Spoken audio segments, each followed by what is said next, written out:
Hello students, मैं संतोष कुमार आज आपको बाल महाभारत कथा में गुरु द्रोणाचार्य की कहानी उनके बारे में बताने जा रहा हूँ। इससे आप ये जानोगे, ये सीखोगे कि रामायण महाभारत के समय में जो गुरु हुआ करते थे, टीचर हुआ करते थे, वो कैसे होते थे, उनका स्वभाव कैसा होता था, उनका रहन सहन कैसा होता था, वो किस तरह के स्टूडेंट्स को कैसे शिक्षा दिया करते थे। तो राजा महाराजाओं के समय की बात है ना, तो उस समय तो सबसे बड़ी विद्या लड़ाई की विद्या, युद्ध विद्या हुआ करती थी, है ना। तो द्रोणाचार्य और कृपाचार्य पांडवों को, कौरवों को ज्ञान के बारे में, नीति के बारे में बताने के साथ साथ में सबसे ज़्यादा उन्होंने जो सिखाया होगा वो युद्ध करने की विद्या होगी। तो हम लोग द्रोणाचार्य जी के बारे में जानते हैं। आचार्य द्रोण महर्षि भरद्वाज के पुत्र थे। पांचाल नरेश का पुत्र द्रुपद भी द्रोण के साथ ही भरद्वाज आश्रम में शिक्षा पा रहा था, है ना। तो जो ऋषि महर्षि भरद्वाज थे उनका भी एक आश्रम रहा होगा जहाँ पर उनका बेटा द्रोण भी शिक्षा पा रहा था और पांचाल नरेश के राजा का पुत्र द्रुपद भी उनके साथ में शिक्षा पा रहा था। दोनों कह लो कि क्लासमेट्स थे, बैचमेट्स थे, गुरु भाई थे। दोनों में बड़ी गहरी दोस्ती थी। कभी कभी राजकुमार द्रुपद उत्साह में आकर के द्रोण से ये तक कह देता था कि पांचाल देश का राजा बन जाने पर मैं आधा राज्य तुम्हें दे दूंगा। तो बचपन में दोस्ती में अक्सर बच्चे एक दूसरे से बहुत सारी चीज़ें प्रॉमिस कर लेते हैं, यंग एज में भी कर लेते हैं, टीन एज में। तो ये तो टीन एज की बात है, यंग एज की बात है। तो ऐसा कभी कभी द्रुपद उनसे कहता था कि मैं तुम्हें आधा राज्य दे दूंगा जब मैं राजा बन जाऊंगा। शिक्षा समाप्त होने पर द्रोणाचार्य ने कृपाचार्य की बहन से ब्याह कर लिया। उससे उनका एक पुत्र का जन्म हुआ जिसका नाम उन्होंने अश्वत्थामा रखा। द्रोणाचार्य अपनी पत्नी और पुत्र से बहुत प्रेम करते थे। तो ये जो अश्वत्थामा है द्रोणाचार्य का पुत्र, ये भी एक स्पेशल कैरेक्टर है महाभारत का। फिलहाल तो मैं ये बता देता हूँ कि वो द्रोणाचार्य का पुत्र था, बहुत महावीर था और उसके पास में एक और भी स्पेशल बात थी, इच्छा मृत्यु की, अमर हो जाने की, कि वो कभी मर नहीं सकता था। इसके बारे में कहानी बाद में सुनाएंगे।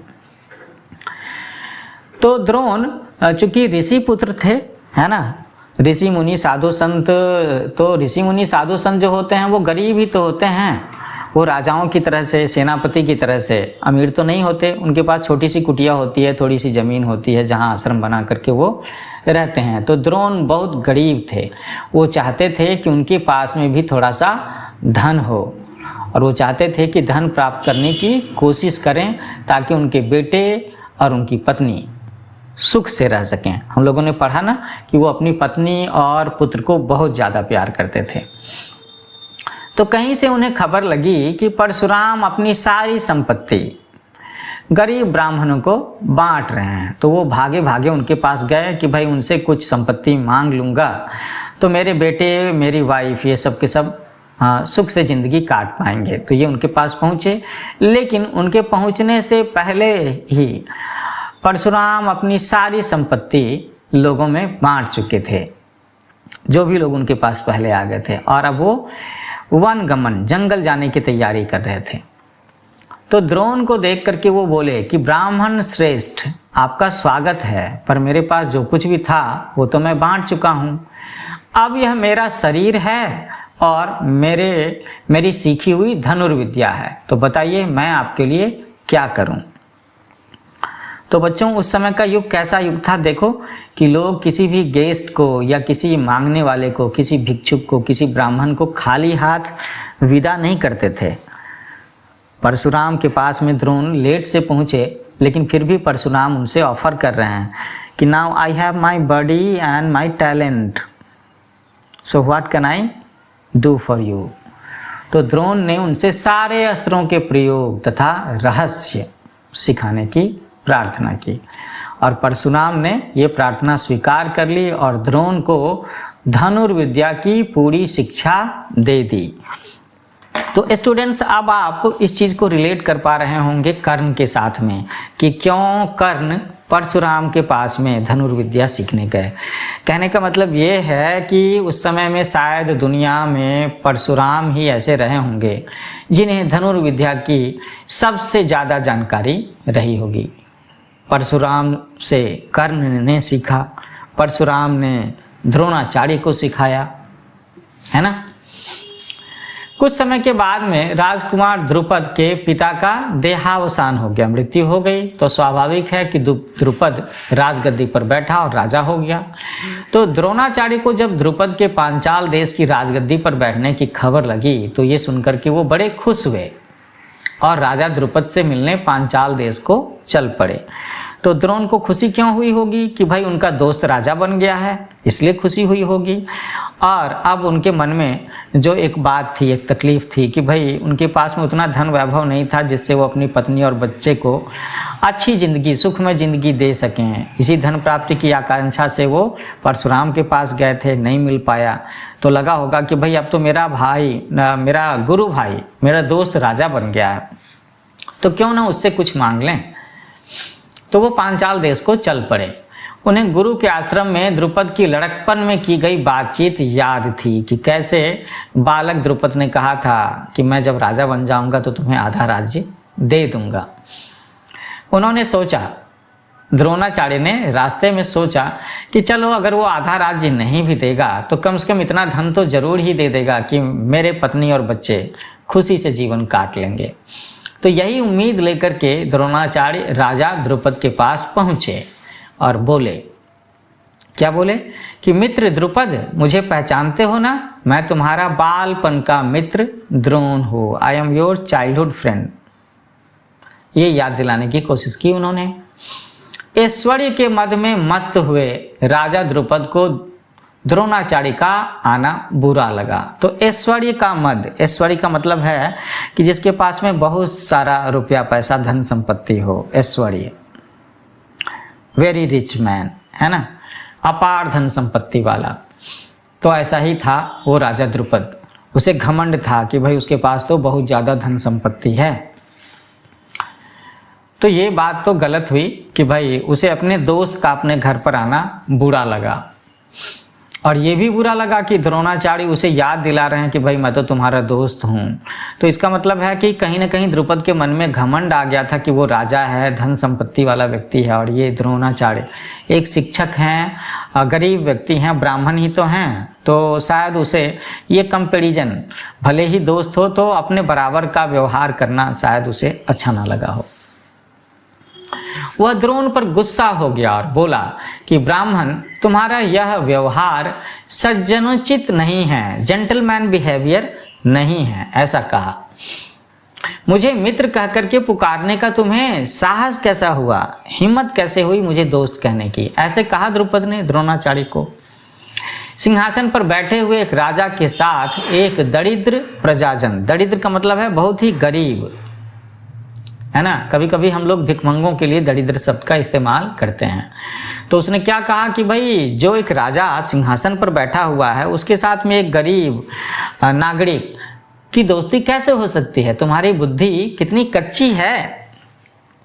लड़कपन में लाचारी के कारण हम दोनों को जो साथ रहना पड़ा उसके आधार पर तुम द्रुपद से मित्रता का दावा करने लगे, है ना। द्रुपद ने क्या कहा कि चलो मान लिया कि भाई मुझे पढ़ाई करनी थी तो हम लोगों ने एक ही गुरुजी के आश्रम में पढ़ाई की, लेकिन मैं तो राजा का बेटा था और तुम तो ब्राह्मण के बेटे थे, गरीब थे। तो उसके बेसिस पर तुम आज मुझसे दोस्ती का दावा कर रहे हो। दरिद्र की धनी के साथ, मूर्ख का विद्वान के साथ और कायर का वीर के साथ में कभी दोस्ती हो ही नहीं सकती, ऐसे कह करके उसने मजाक उड़ाया द्रोणाचार्य की बातों का। क्या कहा कि ऐसा कभी थोड़े होता है कि गरीब आदमी का धनी के साथ में दोस्ती हो जाए। मित्रता बराबरी की हैसियत वालों में होती है। जो किसी राज्य का स्वामी ना हो वह राजा का मित्र कभी नहीं हो सकता।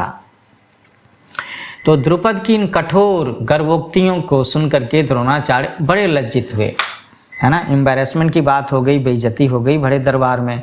वो तो समझ रहे थे कि ये मेरा दोस्त है। उन्हें गुस्सा भी बहुत आया। तो उन्होंने निश्चय किया कि मैं इस अभिमानी राजा को, इस घमंडी राजा को सॉरी, तो द्रोणाचार्य ने ये निश्चय किया कि मैं इस अभिमानी राजा को सबक सिखाऊंगा, एक लेसन दूंगा। और बचपन में जो मित्रता की बात हुई थी कि ये मुझे आधा राज्य देगा, उसे पूरा करके ही चैन लूंगा। और इसी बात को मन में बिठाए हुए वो हस्तिनापुर पहुंचते हैं और वहां अपनी पत्नी के भाई कृपाचार्य के यहाँ छिप करके रहने लगे। आगे की बात ऐसे है कि एक रोज हस्तिनापुर के राजकुमार नगर से बाहर जाकर के गेंद से खेल रहे थे। इतने में उनकी गेंद एक कुएं में जा गिरी। अब बच्चों की गेंद अगर कुएं में गिर जाए तो बाहर कैसे निकले? कुआं काफी गहरा होता है ना। तो युधिष्ठिर उसको निकालने की कोशिश करने लगे तो उनकी अंगूठी भी कुएं में गिर पड़ी। सभी राजकुमार कुएं के चारों ओर झांक झांक करके देखने लगे। भाई कुएं में पानी होता है, गहराई होती है, उसमें गेंद दिखेगी कैसे? गेंद हो सकता है ऊपर तैर रही हो, लेकिन अंगूठी तो नीचे गई। तो इन बच्चों को, इन राजकुमारों को गेंद या अंगूठी उसे निकालने का कोई उपाय सूझ ही नहीं रहा था।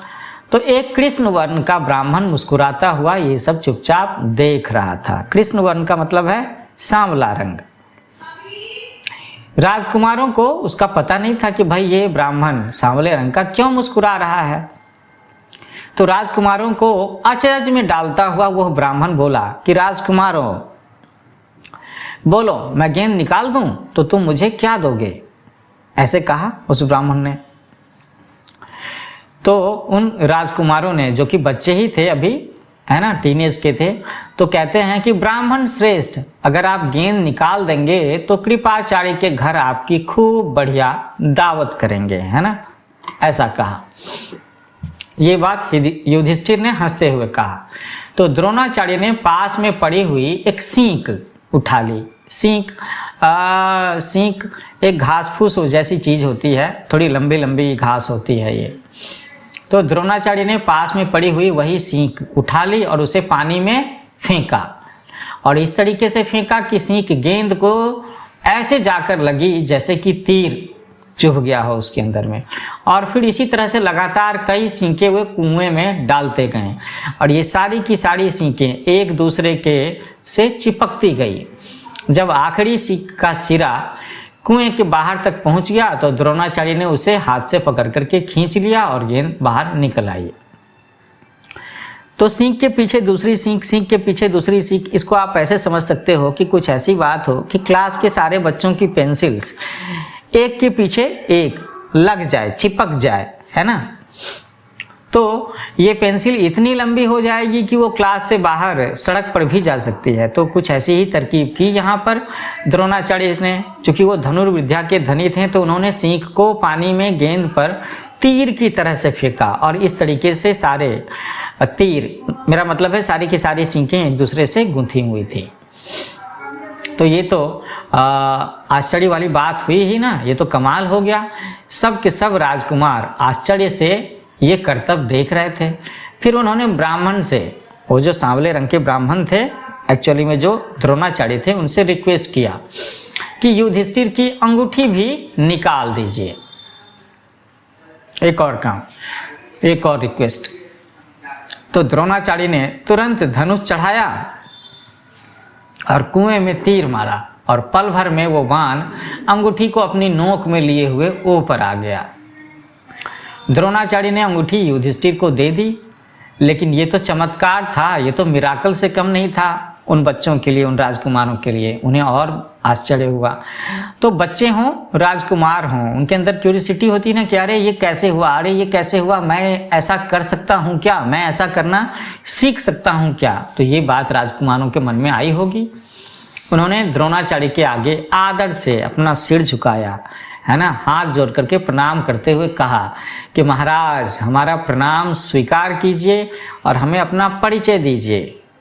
प्लीज इंट्रोड्यूस योरसेल्फ, कि आप कौन हैं, आप एक साधारण ब्राह्मण तो नहीं हैं, और हम आपकी क्या सेवा कर सकते हैं, हमें आज्ञा दीजिए। ऐसा कहा इन राजकुमारों ने। तो द्रोणाचार्य ने कहा कि राजकुमारों, ये सारी घटना सुना करके पितामह भीष्म से ही मेरा परिचय प्राप्त कर लेना।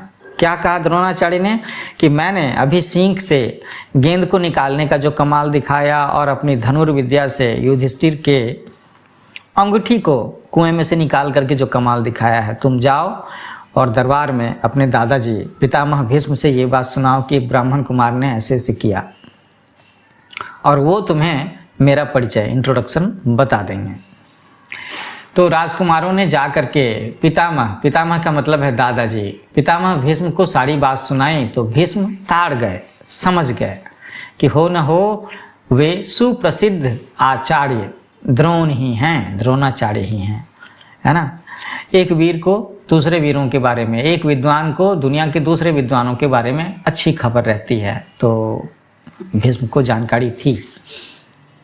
तो ये सोच करके उन्होंने निश्चय कर लिया। किसने निश्चय कर लिया? भीष्म ने, कि अब से राजकुमारों को अस्त्र शस्त्र की जो शिक्षा देनी है, हथियार चलाने की जो ट्रेनिंग देनी है, वो द्रोणाचार्य के हाथों ही पूरी कराई जाए, क्योंकि उनकी नज़र में उससे बढ़िया कोई दूसरा टीचर अवेलेबल नहीं था शायद उस समय पूरी दुनिया में, है ना। तो बड़े सम्मान से उन्होंने द्रोणाचार्य का स्वागत किया और राजकुमारों को आदेश दिया कि वो गुरु द्रोणाचार्य से ही धनुर्विद्या सीखा करें। कुछ समय के बाद जब राजकुमारों की शिक्षा पूरी हो गई तो द्रोणाचार्य ने उनसे गुरु दक्षिणा के रूप में पांचाल राज द्रुपद, वही जो उनका दोस्त था, घमंडी दोस्त, उसको कैद करके लाने के लिए कहा। उनकी आज्ञा के अनुसार पहले दुर्योधन और कर्ण ने द्रुपद के राज्य पर धावा बोल दिया, लेकिन द्रुपद घमंडी राजा तो था लेकिन पराक्रमी था, तो दुर्योधन और कर्ण उसके सामने में ठहर नहीं सके, हार करके वापस आ गए। तब द्रोण ने अपने प्रिय शिष्य अर्जुन को भेजा, अर्जुन पर भरोसा रहा होगा। अर्जुन ने पांचाल राज की सेना को तहस नहस कर दिया और राजा द्रुपद को उनके मंत्री सहित कैद करके द्रोणाचार्य के चरणों में ला करके खड़ा किया। तो अब द्रोणाचार्य ने मुस्कुराते हुए द्रुपद से, है ना, उस घमंडी राजा से कहा कि हे वीर, डरो नहीं, किसी प्रकार की विपत्ति की आशंका न करो, don't fear about any problems, है ना। लड़कपन में तुम्हारी हमारी जो दोस्ती थी, साथ साथ खेले कूदे, उठे बैठे, और बाद में जब तुम राजा बने, तो राजा बनने के बाद में तुम्हारे पास में धन संपत्ति का ऐश्वर्य के मद में आकर के, घमंड में आकर के तुम मुझे भूल गए और तुमने मेरा अपमान भी किया। तुमने कहा था कि राजा ही राजा के साथ मित्रता कर सकता है, तो इसी कारण से मुझे युद्ध करके अपने शिष्यों के जरिए तुम्हारा राज्य छीनना पड़ा। लेकिन मैं तो तुम्हारे साथ मित्रता ही करना चाहता हूँ, मुझे बैर नहीं करना है, मुझे तुम्हें कोई सजा नहीं देना है, मारना नहीं है, है ना। इसलिए आधा राज्य मैं तुम्हें वापस देता हूँ, जो पूरा का पूरा राज्य मेरे शिष्यों ने जीत करके मुझे दिया है, तो आधा मैं तुम्हें वापस दे देता हूँ, क्योंकि मित्रता तो बराबरी की हैसियत वालों में ही हो सकती है ना। तो आधे राज्य के मालिक तुम, आधे राज्य का मालिक मैं, तो हो गए ना बराबरी के। तो द्रोणाचार्य ने इस तरीके से अपने अपमान का काफी बदला ले लिया, है ना। और उसके बाद उन्होंने द्रुपद को बड़े सम्मान के साथ में विदा किया, और इस बात से ये हुई कि राजा द्रुपद का घमंड चूर चूर हो गया। लेकिन बदले से घृणा दूर नहीं होती। किसी के अभिमान को ठेस लगने पर जो पीड़ा होती है, उसे सहन करना बड़ा कठिन होता है। तो द्रोण से बदला लेने की भावना द्रुपद के जीवन का लक्ष्य बन गई, है ना। ये भी अच्छी बात नहीं हुई, उसे बदला लेने के बारे में नहीं सोचना चाहिए था। तो उसने कई सारे कठोर व्रत किए, तपस्या की, और इस कामना से किए कि उसे एक ऐसा बेटा मिले जो द्रोणाचार्य को मार सके। तो इस तरह की बात घर कर गई थी द्रुपद के मन में, है ना। तो उसने इस बात के लिए कई सारी तपस्या की। तो तपस्या क्यों की कि एक ऐसा बेटा हो जो द्रोणाचार्य को मार सके, और एक ऐसी बेटी हो जो अर्जुन को ब्याही जा सके। आखिर उसकी भी कामना पूरी हुई और उसे धृष्टद्युम्न नाम का एक पुत्र हुआ और द्रौपदी नाम की एक बेटी हुई। आगे चल कर के कुरुक्षेत्र की रणभूमि में, लड़ाई के मैदान में अजय समझे जाने वाले द्रोणाचार्य इसी धृष्टद्युम्न के हाथों मारे गए थे। और आगे चल करके इस द्रौपदी की शादी अर्जुन के साथ में होती है, तो वो भी एक कहानी है जिसकी चर्चा मैं आगे करूँगा और बताऊँगा। सो आई होप सो महाभारत की ये कहानी आपको सुनने में अच्छी लग रही होगी। मैंने काफ़ी कोशिश किया है कि इस पुरानी कहानी को आजकल के बच्चों को उन्हीं की भाषा में सरलता से, सहजता से, सिंपल लैंग्वेज में समझा सकूं। तो मेरा चैनल न्यू एज कोचिंग, इसे लाइक करो, शेयर करो, सब्सक्राइब करो और अपने कमेंट्स डालो अगर तुम्हें किसी और भी माइथोलॉजिकल स्टोरी को सुनने में इंटरेस्ट हो तो। मैं कोशिश करके पहले अपने देश की और बाकी दूसरे देशों की छोटी छोटी माइथोलॉजिकल स्टोरीज आपको सुनाया करूँगा। So happy learning with new age coaching. मिलते हैं कहानी के अगले भाग के साथ में, जिसका नाम है लाख का घर।